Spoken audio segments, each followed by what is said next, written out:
ഈ ജൂൺ 21 ഗഗനചാരി എന്ന് പറയുന്ന എൻ്റെ പുതിയ സിനിമ റിലീസ് ചെയ്യാൻ പോവുകയാണ്, കേരളത്തിൽ മാത്രം. പിന്നെ ഒരാഴ്ചയ്ക്ക് ശേഷം GCC ഒക്കെ ഉണ്ടാകുന്നതായിരിക്കും.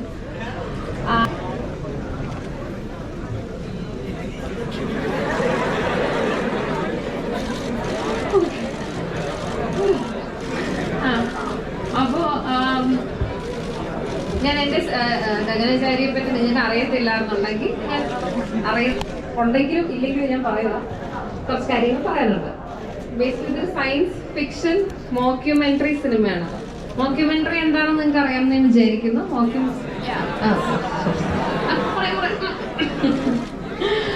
ബേസിക്കലി ഡോക്യുമെന്ററി എന്ന് കേട്ടില്ലേ, ഡോക്യുമെന്ററി ബേസ്ഡ് ഓൺ ഫിക്ഷൻ.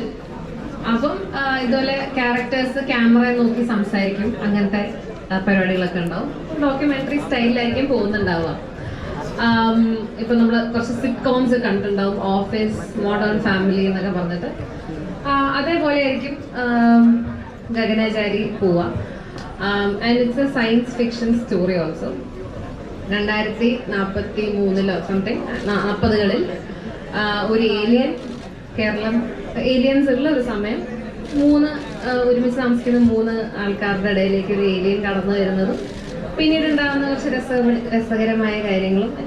ഇത് മാത്രമല്ല, കുറെ ഇപ്പൊ ഒരു സയൻസ് ഫിക്ഷൻ എന്നൊക്കെ കേൾക്കുമ്പോൾ നിങ്ങൾ ഇൻജസ്റ്റെല്ലാറോ അല്ലെങ്കിൽ ഹോളിവുഡ് സിനിമയുടെ ഒരു സാധനമൊക്കെ പ്രതീക്ഷിക്കേണ്ട. അതൊന്നുമല്ല, ഇത് വളരെ സില്ലി ആയിട്ടുള്ള കോമഡിയാ. ഇങ്ങനെ നമ്മൾ ഫ്രണ്ട്സിന്റെ ഇടയിൽ സംസാരിക്കുന്ന ചളികളും അങ്ങനത്തെ കുറെ ചെറിയ ചെറിയ സാധനങ്ങൾ ഉള്ള ഒരു സിനിമയാണ്. പക്ഷെ നമുക്ക് ഭയങ്കര എൻജോയ് ചെയ്യാൻ പറ്റും. പേഴ്സണലി ഞാൻ ഇത്രയും നാൾ ചെയ്തതിൽ എനിക്ക് ഭയങ്കര ഇഷ്ടമുള്ളൊരു സിനിമയാണ് ഗഗനചാരി. അപ്പോൾ എനിക്ക് നിങ്ങൾക്കും അത് ഇഷ്ടമാവുന്നൊരു തോട്ട് ഉണ്ട്. നിങ്ങൾ സിനിമാ പ്രേമികളാണെങ്കിൽ എന്തായാലും ഇഷ്ടമാവും. കുറെ പഴയ സിനിമകളുടെ കാര്യം ഇതിലെ നായകൻ ചെയ്യുന്നത് ഒരു സിനിഫൈലിന്റെ വേഷമാണ്. അപ്പോൾ ആൾക്ക് പഴയ സിനിമകളൊക്കെ ഭയങ്കര ഇഷ്ടമുള്ളതാണ്. അപ്പോൾ കുറെ പഴയ സിനിമകളുടെ റെഫറൻസസും ഒക്കെ ഉള്ള ഒരു സിനിമ. അപ്പോൾ നിങ്ങൾ എന്തായാലും എൻജോയ് ചെയ്യും എന്നാണ് വിചാരിക്കുന്നത്. നമുക്ക് എന്നാലും ഒരു സ്പെസിഫിക് ഓഡിയൻസ് ഉണ്ട്. ഞാൻ പറഞ്ഞ ഈ സിനി ഫൈൽസ് ആയിട്ടുള്ള അല്ലെങ്കിൽ സയൻസ് ഫിക്ഷൻ ഇഷ്ടമുള്ള, കോമിക്സ്, മാർവൽസ് ഒക്കെ ഇഷ്ടമുള്ള ആൾക്കാർക്കൊക്കെ എന്തായാലും ഇഷ്ടമാവുന്ന സിനിമയാണ്. ചിലപ്പോൾ എല്ലാവരുടെയും കപ്പ് ഓഫ് ടീ ആവണമെന്നില്ല, പക്ഷെ വളരെ ജെന്യുവൻ ആയിട്ടാണ് ഞാൻ ഈ സിനിമയെ പറ്റി പറയുന്നത്. ഒരു തള്ളാൻ വേണ്ടി ഒരു യൂഷ്വൽ പ്രൊമോഷൻ പോലെയല്ല. ഇന്ന് ആരും ഇല്ലാഞ്ഞിട്ട് പോലും ഞാൻ തന്നെ വന്നത് ഈ സിനിമയ്ക്ക് എനിക്ക് അത്രയും ജെന്യുവൻസ് ഉള്ളതുകൊണ്ടാണ്. അപ്പോൾ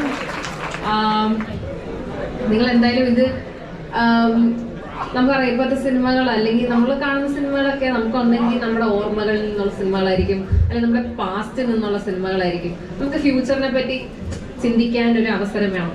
അല്ലെങ്കിൽ ഇനിയുള്ള ഡയറക്ടേഴ്സിനാണെങ്കിലും ഫ്യൂച്ചറിനെ പറ്റിയുള്ള സിനിമകൾ എടുക്കാനുള്ള ഒരു പ്രചോദനം വേണം. അതിന് നിങ്ങൾ തിയേറ്റേഴ്സിൽ പോയി ഇത് കണ്ട് നമ്മളെ സപ്പോർട്ട് ചെയ്താൽ മാത്രമേ അത് സാധിക്കുകയുള്ളൂ. അപ്പോൾ നമുക്ക് നമ്മുടെ സിനിമാ ലോകം ഇനിയും വളരേണ്ടതായിട്ടുണ്ടെന്ന് എനിക്ക് തോന്നുന്നുണ്ട്. അത് ഗഗനചാരി കൊണ്ട് പറ്റുമെന്നും എനിക്കൊരു വിശ്വാസമുണ്ട്. Thank you.